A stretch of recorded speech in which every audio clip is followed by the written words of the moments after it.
Assalamualaikum warahmatullahi wabarakatuh.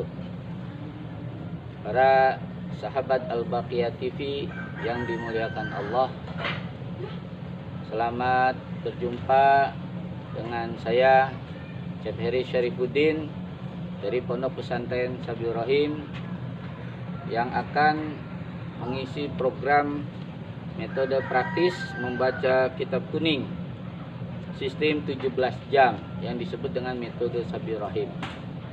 Di dalam metode ini siapapun bisa membaca kitab kuning sekalipun dia belum pernah mesantren kemanapun, karena semua isi yang ada di dalam kitab ini disetting agar bisa dipahami dari dasar, sehingga orang yang tidak memahami nahwu shorof satu materi pun maka bisa mengikuti pembahasan ini dari awal, dari dasar sekali. Para pemirsa yang dimuliakan Allah, dibuatnya metode praktis membaca kitab kuning sistem 17 jam ini adalah tujuannya bagaimana agar jangan sampai orang itu menganggap nahwu shorof itu sebagai ilmu yang sulit. Kesulitan itu sendiri karena sejatinya tidak memiliki metode. Jadi bisa diberikan satu terobosan sehingga bagaimana supaya nahwu shorof ini bisa dikerjakan, bisa dipahami, ya, dan bisa diaplikasikan dengan sebaik mungkin. Oleh karena itulah maka saya menyusun metode praktis membaca kitab kuning ini adalah untuk membantu mereka yang ingin bisa membaca kitab. Wabil khusus mengingat banyak sekali para ulama yang sepuh, yang tabahur fi ilmi, yang ilmunya sangat luas dan dalam, itu satu persatu dipanggil ke rahmatullah. Oleh karena itulah maka perlu generasi penerus, perlu ulama-ulama muda, di mana ulama itu harus memiliki kualifikasi, diantaranya mampu membaca kitab kuning. Oleh karena itulah metode ini sangat penting dan sangat mudah untuk dipelajari.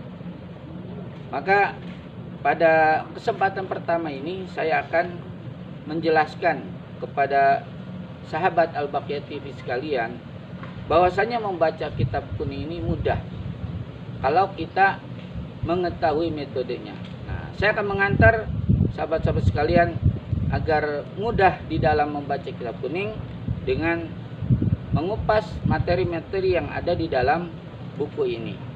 Mudah-mudahan buku ini bisa memberikan satu terobosan, satu solusi yang bisa bermanfaat bagi semua umat Islam di Indonesia dan umumnya umat Islam di dunia. Amin ya rabbal alamin. Sebelumnya kita hadaratu suratul Fatihah kepada para ulama amilin, salafus sholihin, para ulama nahwiyin wassofiyin, para guru-guru kita sekalian yang sudah berjasa mendidik kita dan mengantarkan kita menjadi orang-orang yang mengenal Allah, mengenal Rasul dan berakhlak mulia. Ila hadratin Nabil Mustafa Rasulullah alaihi wa duriyati wal baiti wasabil kiram wa ila arwah jami'il ulamil amilin siddiqin wasyuhada wassalihin wal ulamil amilin wal mujtahidin wal muqallidin wal fuqaha muhaddisin mufassirin wa nahwiyin wa jami' masyaina Ustaz Kiai Ilyas Riyad Fasul Tastimilaya wa jami' awliyal kiram Ustaz Sultanul Auliya Syekh Abdul Qadir Jailani Rasul Aziz Al-Karim wa darajatin fil jannah wa yataghasyam bi rahmah wal maghfirah wa yanfa'una bi ulumi wa barakatih man wari masrarihim bidin wa dunya wal akhirah syalillahi lana wa lahumul fatihah. A'udzubillahi minasyaitonir rajim. Bismillahirrahmanirrahim. Alhamdulillahirabbil alamin arrahmanir rahim maliki yaumiddin. Iyyaka na'budu wa iyyaka nasta'in ihdinas siratal mustaqim siratal ladzina an'amta 'alaihim ghairil maghdubi 'alaihim waladdallin. Amin.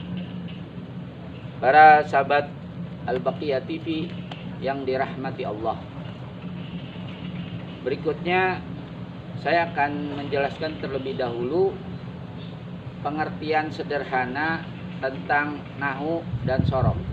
Apa itu nahu, apa itu sorof, bagaimana kaitan antar keduanya, serta apa tujuan kita, apa manfaat kita kalau belajar ilmu nahu dan sorof. Baik, saya akan tuliskan ya di whiteboard mini ini ya, bahwasanya nahwu itu disebut sebagai abul ilmi, bapaknya ilmu.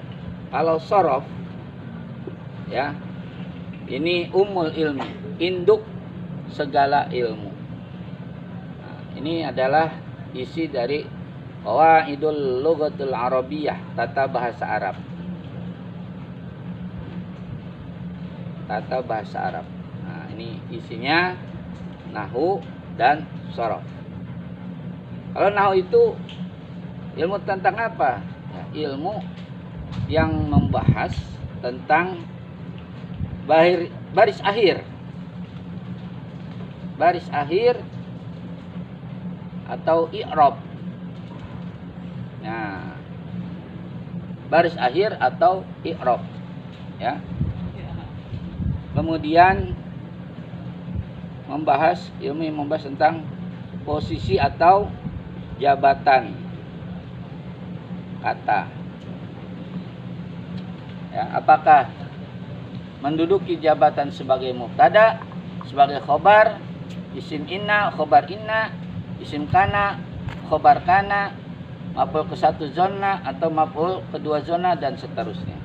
Nah, ini dibahas dalam ilmu nahwu. Apakah barisnya domah Muhammadun, atau fathah Muhammadan, atau khafat Muhammadin ya, atau jajem lam yansur. Nah, itu ada amil yang memerintahkan perubahan baris akhir tersebut. Nah, itu dibahasnya dalam ilmu nahwu. Sedangkan dalam ilmu sorof ya, ini adalah morfologi, ilmu morfologi, ilmu tentang pembentukan kata ya, ilmu tentang pembentukan kata, disebut juga morfologi ya. Maka di dalam ilmu sorof itu kita membahas tentang bagaimana cara membentuk kata, cara membentuk kata. Kemudian yang kedua, ilmu sorof itu adalah mengupas tentang makna dari kata. Sebagai contoh, umpamanya lafaz Muhammad ya, kita ambil contoh Muhammad. Nah, Muhammad ini barisnya dun, dan, atau din. Nah, ini baris akhir dun dan din ini yang ngurus adalah nahwu ya. Nah, kemudian kapan dia bisa dibaca rofa ya, kapan dia harus dibaca nasab, kapan dia harus dibaca khofat. Nah, ini tergantung posisinya ya. Nah, ini dibahasnya di dalam ilmu nahwu ya. Contoh, kalau umpamanya dia terletak di awal kalimat menjadi mubtada, maka dia harus rofa, atau sebagai fa'il ya. Contoh, ja'al Muhammadun, nah maka dia rofa. Terus kalau dia posisinya Muhammad ini posisi sebagai maf'ul bih, maka dia harus nasab fathah ya. Contoh umpamanya nasara Zaidun Muhammadan, atau dia menjadi isim inna atau anna, ya, seperti di dalam azan, ya, asyhadu anna Muhammadan Rasulullah. Ya, jadi dia dibaca nasab karena posisinya sebagai anna, ya, isim anna. Nah, lalu kapan dia dibaca Muhammadin kasroh? Yaitu kalau dia kemasukan dari huruf jar, ya, seperti bi Muhammadin, itu ada ba huruf jar, maka dia harus khafat, ya, atau posisinya sebagai mudhof ilaih seperti ummatu Muhammadin. Nah, itu ya.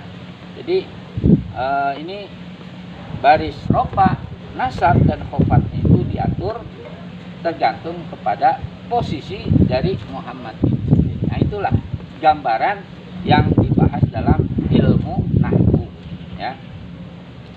Selanjutnya kalau dalam ilmu shorof, nah ini adalah ilmu yang mempelajari cara membentuk kata. Nah, di dalam ilmu shorof akan dibahas Muhammad ini dibentuk dari kata apa. Ya, kalau kita nanti masuk kepada materi ilmu shorof, nanti kita akan tahu bahwa Muhammad ini, ya, adalah dibentuk dari wazan fa'ala yufa'ilu. Fa'ala yufa'ilu, hammada yuhammidu, ya. Terus ditasrif tahmidan, tahmidatan, tihmadan, hammadan, muhammadan, bahwa muhammidun wazaka muhammadun. Tuh, ketemu deh tuh. Setelah ditasrif ketemu lafaz muhammadun. Oh, ternyata muhammadun ini adalah isim maf'ul. Nah, ya, secara ilmu shorof Muhammad itu adalah bentuk isim maf'ul, ya. Isim maf'ul itu objek penderita, artinya yang di, ya. Nah, kemudian apabila ditelusuri wazan fa'ala ini mengandung makna lit taksir, ya, lit taksir, lit taksir, ya. Ditaksir artinya memperbanyak, ya. Maka arti yang utuh daripada Muhammad ini adalah orang yang banyak dipuji. Gitu. Itulah sebabnya ketika kakeknya, yaitu Abdul Muthalib, ditanya, ya, oleh orang-orang kafir Mekah, ya, ngapa engkau menamakan cucumu dengan Muhammad? Nah, padahal belum ada seorang pun, ya, orang tua manapun di zaman ini yang menamakan anaknya dengan Muhammad. Belum ada, baru sekarang. Apa alasan Anda menamakan cucu Anda dengan Muhammad? Lalu dijawab oleh kakeknya Abdul Muthalib, ya, aku ingin agar cucuku ini akan terpuji namanya, akan besar dan mulia di dunia maupun di akhirat. Nah, itulah. Jadi makanya dinamakanlah dengan Muhammad, artinya orang yang banyak dipuji. Nah, itu, ya. Jadi itu gambaran tentang hubungan antara nahwu dan shorof, ya. Jadi kalau nahwu itu kita membahas tentang baris akhir, ya, apakah dun dan din, lalu posisinya apa, ya. Apakah sebagai mubtada, khobar, fa'il, ya, naibul fa'il, isim inna, khobar inna, ya, isim kana, khobar kana, ya, dan seterusnya. Nah, itu ya dalam ilmu nahwu pembahasannya. Sedangkan kalau ilmu shorof, ya, disebut juga dengan morfologi, ilmu tentang pembentukan kata, ya. Jadi Muhammad ini dibentuk dari kata apa, ya? Oh, ternyata dibentuk dari wazan fa'ala yufa'ilu taf'ilan, ya. Sulasi mazid naul awal, ya, naul awal bab sani, ya, bab kedua. Nah, itu yutasrif fa'ala yufa'ilu taf'ilan, taf'ilatan, tif'alan, fa'alan, mufa'alan, bahwa mufa'ilun wadaka mufa'alun. Nah, tasrif dengan lafaz hamada untuk menemukan lafaz Muhammad. Hamada yuhamidu tahmidan, tahmidatan tihmadan, hamadan Muhammadan, bahwa Muhammadun wadaka Muhammadun. Nah, ketemu dah bahwa itu isim maf'ul.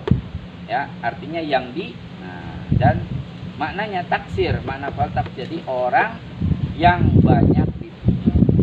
Nah, ini gambaran ya bagaimana pembahasan-pembahasan di dalam ilmu nahwu maupun ilmu shorof. Nah, selanjutnya sahabat Al-Baqiyah TV sekalian, kita akan mengupas apa manfaat ya atau tujuan kita belajar nahwu dan shorof ini ya. Nah, ini ketika saya dulu mondok ya di pesantren Cipasung Tasikmalaya, nah itu diajarkan bahwa tujuan untuk mempelajari nahwu dan shorof adalah at-taharruzu.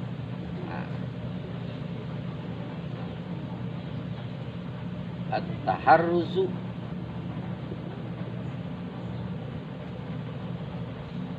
anil khoto'i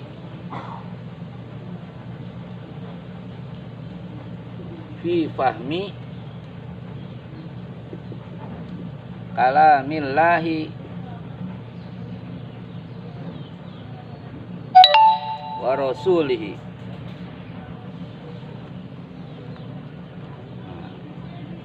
Ya. Jadi at-taharruzu menjaga anil khoto'i dari kesalahan fi fahmi kalamillah ya pada saat memahami kalam Allah Al-Qur'an wa rasuli dan kalam Rasul yakni hadis ya. Nah, kita semua sebagai umat Islam itu kan berikrar bahwa pedoman hidup kita adalah Al-Qur'an dan hadis. Sedangkan Al-Qur'an hadis ini adalah berbahasa Arab. Nah, maka kalau kita ingin memahami Al-Qur'an dan hadis, otomatis harus belajar tata bahasa Arabnya. Yaitu apa? Ya ini nahwu shorof ya. Jadi memahami nahwu shorof itu sesungguhnya bukan panggilan untuk kaum santri atau para ustadz atau para kiai, bukan. Jadi semua umat Islam ya yang mengaku pedoman hidupnya Al-Qur'an dan hadis, maka dia mau tidak mau harus mempelajari nahwu dan shorof agar tidak salah memahami isi atau kandungan di dalam Al-Qur'an maupun di dalam Al-Hadis. Nah, sebagai contoh lah, kalau orang hanya memahami Al-Qur'an secara terjemah saja, terjemah Departemen Agama, wah ini bakal ngaco, bakal ngawur, keliru ya. Contohlah, ada seorang ustadz ya, dia baca surat Ad-Duha, wa wajadaka dhallan fahada ya, kami dapati kamu dolan, dalam keadaan sesat ya. Jadi kata ustadz itu berarti nabi kita ini nabi yang sesat, sehingga kalau kita memperingati maulid nabi sama saja memperingati kesesatan Nabi Muhammad SAW. Masya Allah, na'udzubillah, nastaghfirullahaladzim ya. Ini jelas salah. Kenapa? Karena dia hanya memahami Al-Quran dari terjemahan. Bahaya sekali gitu ya. Nah, jadi kalau dia mau belajar nahwu shorof ya, dia akan buka kitab tafsir ya. Karena Al-Quran itu harus dipahami sebagaimana keterangan dari ahli tafsir atau mufassirin ya. Ada tafsir Al-Qurtubi, tafsir Al-Maraghi, yang dasar tafsir Jalalain ya, pertengahannya apa? Tafsir Munir ya. Juga tafsir Safwatut Tafasir. Nah, tafsir Ibnu Abbas dan lain sebagainya, banyak sekali. Nah, itu jadi kalau dia bisa nahwu shorof, dia bisa baca apa maksud daripada dolan di situ ya. Nah, oh ternyata Nabi Muhammad itu pernah nyasar perjalanannya. Karena apa? Karena rambu-rambu perjalanannya tersapu oleh badai gurun sehingga sempat nyasar. Nah begitu ya. Jadi kan kita tahu bahwa bukan artinya tersesat, masuk atau terjerumus dalam aliran sesat, bukan ya. Tuh. Jadi ini parah sekali lah kalau hanya memahami Al-Qur'an secara terjemahan. Itu juga dalam lafaz laisa kamislihi syai'un.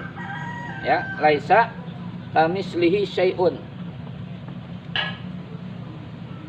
Nah, laisa kamislihi syai'un.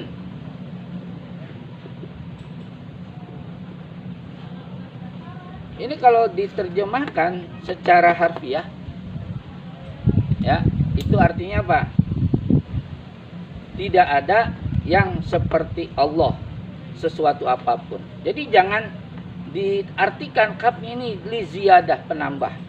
Ya, jadi kalau kaf ini tidak dianggap penambah, akhirnya diartikan tidak ada yang seperti perumpamaannya Allah. Jadi seolah-olah Allah itu punya perumpamaan, Allah punya pantaran. Nah, ini jelas musyrik. Nah, itulah jadi bahaya kalau kita hanya hanya berdasarkan terjemah secara literal saja ya. Jadi harus tahu nahu dan sorof ya. Mudah-mudahan ini bisa memberi pencerahan. Sekian dan terima kasih. Hadanallahu ajmain. Wallahul muwaffiq ila aqwamit thoriq. Wassalamualaikum warahmatullahi wabarakatuh. Waalaikumsalam.